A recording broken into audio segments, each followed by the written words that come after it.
we now welcome on a very special guest. His debut to the Short Porch, long time coming. The number one baseball reporter in the land, in the world, Jeff Passan. What's going on, Jeff? I mean, it's a little over the top. Is Number it? one? Who's Hubs is the king. I think of so. over-the-top I think- intros, but I like it. I think we should hype up the guests. Why wouldn't I hype up our guests? Yeah, no, I And agree. I consider Schefter, Woj, and Passan as like the holy trinity of sports reporters. I'm not a hockey guy, so like I'm sure there's a hockey guy out there, but I consider you three the holy trinity. No, those two are on another level. I'm just trying to be like them when I grow up. Okay, fair enough. There was a time during the pandemic, I think, where all three of you were talking about like the updates in the leagues when like baseball was all crazy and whatever, and it was like the Avengers meeting up. I feel like a few people were saying that. That's exactly. There was definitely like an ESPN executive who like took a picture of us being on the TV and sent it to us and said, "This makes me very happy." And when we heard that, it was like, "This makes us very happy too. We live and serve. Now, please give us raises. Thank you." That's awesome. You had a story you've been working on for quite some time, finally come out, and it takes so much for me to read something, and that's just like a normal article. And this was way more than a normal article. Right. It is almost like it's like a book in itself, but it was so worth reading. But I got to tell you, like it took me so long to read this thing because I have the reading comprehension of like a literal first grader. But this story about Drew Robinson that came out, and there's an E60 along with it, or ESPN Plus special. But it is incredible. It's very powerful. It's obviously very serious, and it's a topic that needs to be discussed a lot more in the world, and I love that you brought light to it. But just tell us a little bit about Drew Robinson.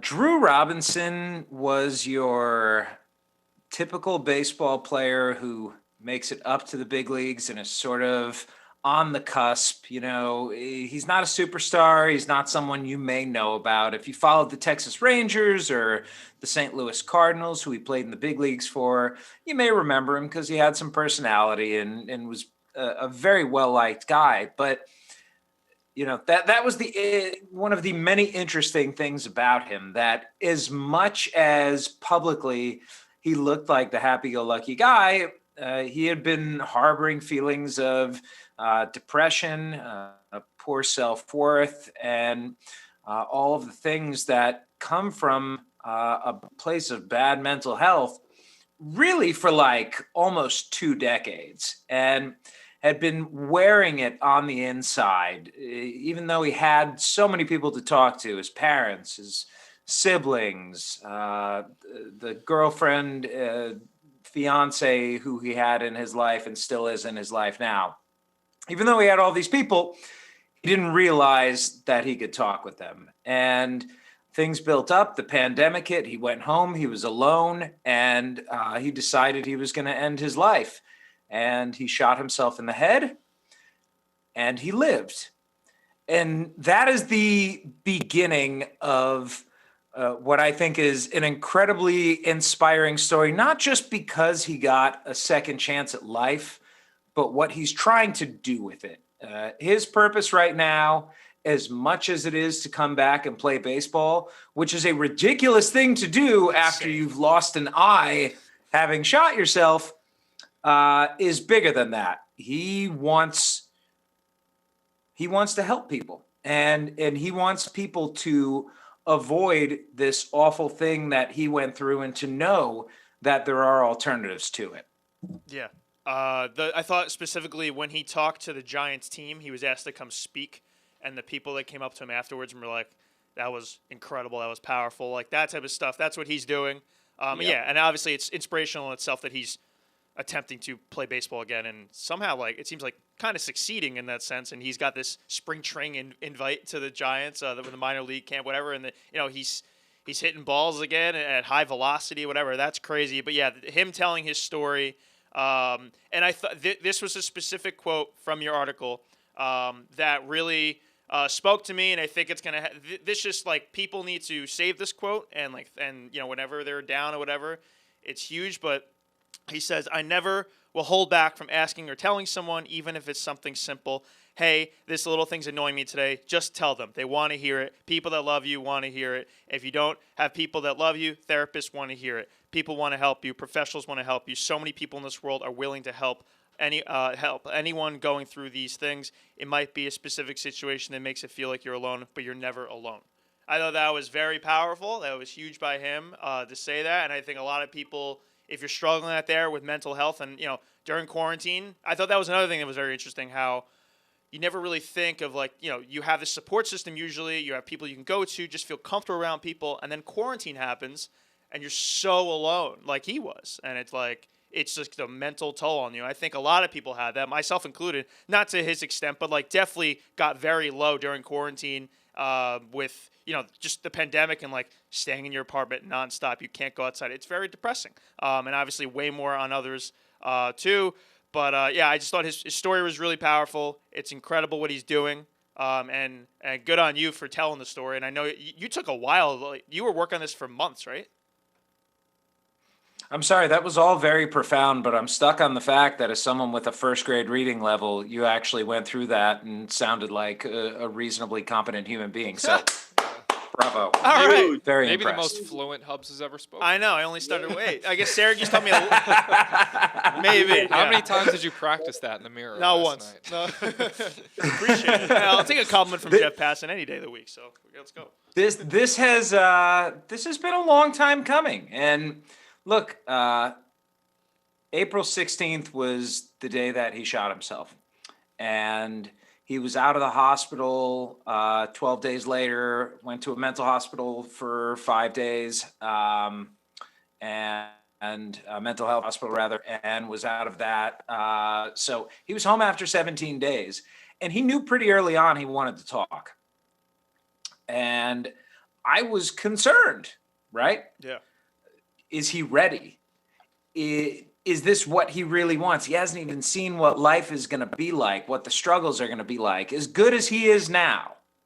And I think he's in a good place right now. Tomorrow can bring something different. And the reason that we're comfortable running this story now about him is because what he's done is put his money where his mouth is. It's not just talking to people, but it's taking every day to prioritize his health above all. And that is something that all of us, I think, whether it's because of our jobs monopolizing our times, because of relationships, because of kids, because of obsessions, whatever it may be, we sometimes lose track of the fact that our brain is the thing that carries us through every day. And we need to treat it the same way that we do our bodies when we're going to the gym or we're choosing the food that we eat, or any of the decisions we make. It's almost like the most important organ in the body is the one that we think about the least. Yeah.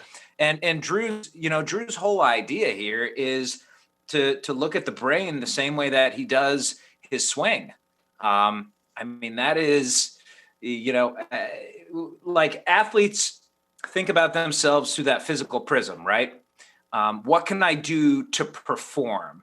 And performance is always measured by strength and measured by might and measured by, the mental will to fight through injuries, but not to put yourself in a place where you are mentally in a good position to succeed. And, we got to stop looking at performance just through a physical prism. But we have to understand that the brain is involved in all of these elements too, and that what applies to athletes applies to everyday people as well. It applies to the two of you guys. It applies to me. It applies to everyone who's listening here. Yeah, no doubt. What do you think overall this story means on a bigger picture of what it's like to be a minor leaguer? Life in the minors, where people bounce back and forth and, they're not paid very well. They're cutting minor league teams. And there's, I'm sure, a lot of minor leaguers that are not in a great mental state because of that.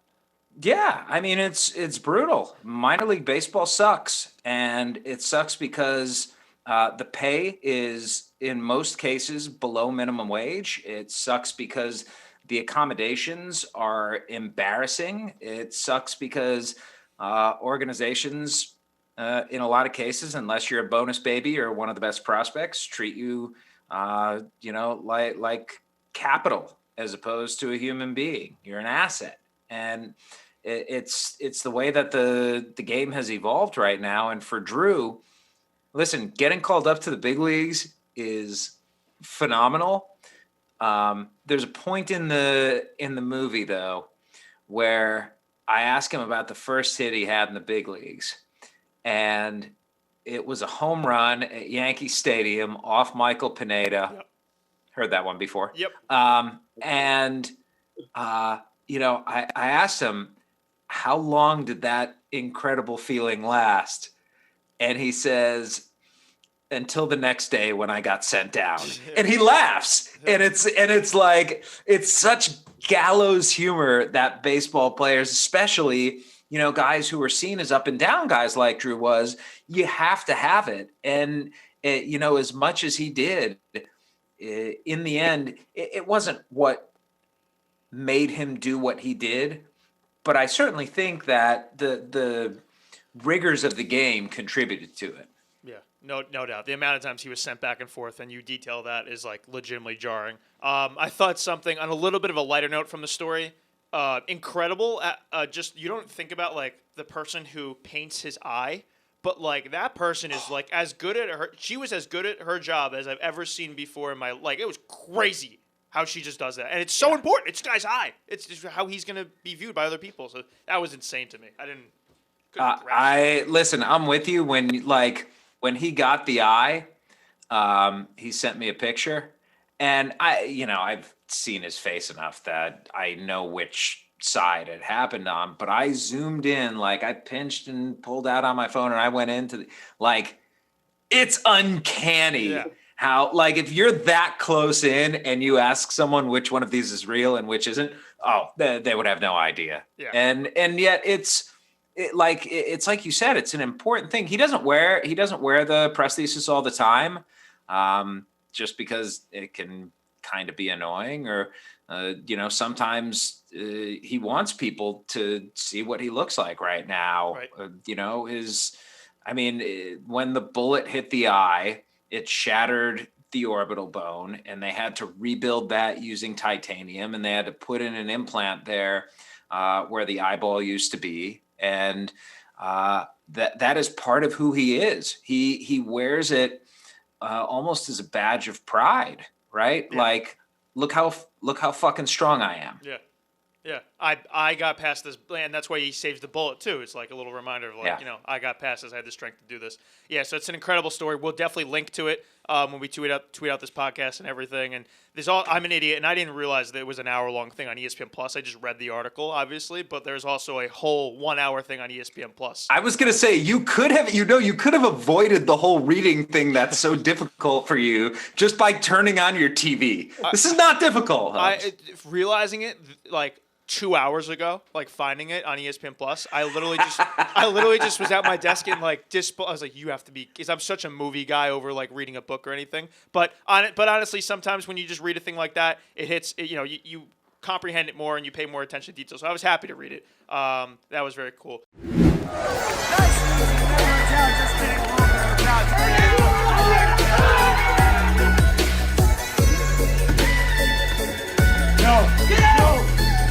Yeah!